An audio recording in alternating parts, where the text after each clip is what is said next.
একটা সন্তান যখন প্রাপ্তবয়স্ক হয়, সে যখন উপার্জন করে, তার সকল টাকার পয়সা এনে মায়ের কাছে দিতে হবে, বাবার কাছে দিতে হবে, তারা যা খুশি করবে না। শরীয়ত এটা বলে না। শরীয়ত বলে সম্পদ যে উপার্জন করেছে এর ব্যাপারে অধিকার একমাত্র তার।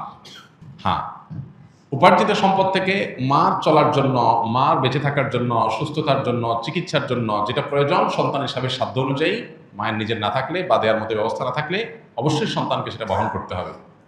আর স্ত্রীর সর্বাবস্থায় স্বামী হিসাবে স্ত্রীর ভরণ পোষণ এটার ব্যবস্থা করতে হবে। এর বাইরে উদ্বৃত্ত টাকা সেটা ছেলে কি মাকে উপহার হিসাবে অতিরিক্ত দিবে, না স্ত্রীকে দিবে, না কাকে কত দিবে, নাকি আদৌ কাউকে না দিয়ে নিজের অ্যাকাউন্টে রাখবে, এটা একান্ত তার ব্যাপার। এখানে শরীয়ত মা বাবাকে ইন্টারফেয়ার করার অধিকার দেয় নাই সেইভাবে যেভাবে আমাদের অনেক মা বাবা মনে করেন যে তাদের অধিকার আছে। ছেলে বিদেশ গেছে, উপার্জন করে টাকা পাঠাবে, সব বাপের নামে মায়ের নাম, তারা যা খুশি করবে, তারা সেখান থেকে বৌমাকে যা দেওয়া দিবে আর যা নেওয়া দেওয়ার না দিবে না। এভাবে আসলে ইসলাম মা বাবাকে এতটা অধিকার দেয় না যে সম্পদ সারা জীবন যা কামাই করবে সব বাপ মা যা ইচ্ছে তা করবে। জি না, এই সুযোগটা নেই। অনেক মা বাবা এটা জানেন না এবং এখানে অনধিকার চর্চা করেন তারা। সন্তান হিসাবে অবশ্যই মা বাবার সামনে যত বেশি সম্ভব নিজেকে বিনয়ী করে তুলবে, সমর্পণ করবে, তাদের কথা মতো চলার চেষ্টা করবে। তাদের লাগবে 10 টাকা, সম্ভব হলে 15 টাকা দিবে।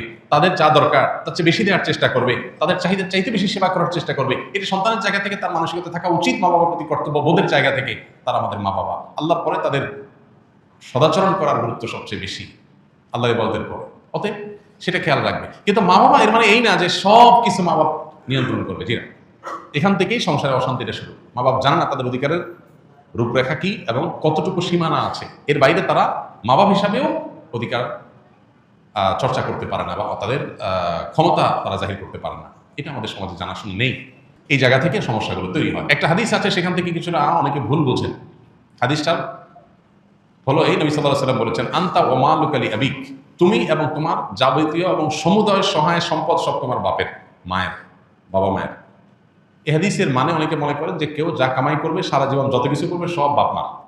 জি না, এই হাদিসের ব্যাখ্যা হলো তুমি তোমার উপার্জিত সম্পদ এখানে তোমার বাপ মা, অর্থাৎ তাদের খরচ খরচার জন্য যতটুকু দরকার ততটুকু তোমার এখান থেকে নেওয়ার অধিকার তাদের আছে। এখানে সমুদয় সম্পদ বোঝানো হয় নাই। যদি সমুদয় সম্পদ বোঝানো হতো তাহলে জাকাত তো বাপ মার উপরে বর্তাইতো, ছেলের উপরে বর্তাইতো না।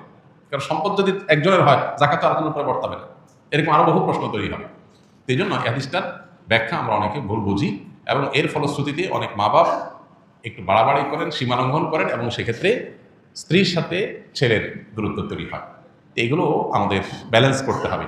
এবং একইভাবে আপনার সম্পদের ব্যাপারে স্ত্রীরও এই মানসিকতা থাকতে হবে যে স্বামী তার উপার্জন করার পর আমার ভরণ পোষণ ঠিকঠাক মতো দিচ্ছেন কিনা। যদি দেন, এরপর বাকি সম্পদ তিনি কি করবেন, তিনি কি তার মাকে দিয়ে দিচ্ছে অতিরিক্তটা, না ভাইকে দিয়ে দিচ্ছে, বোনকে দিয়ে দিচ্ছে, এটা একান্ত তার ব্যাপার। আমার এটা নিয়ে মাথা ঘামানোর দরকার নাই, হেডেক নেওয়ার দরকার নেই। বেশিরভাগ মহিলাই অহেতুক পেরেশানি করে নিজেও কষ্ট পায়, সংসারটাকে অশান্তি করে।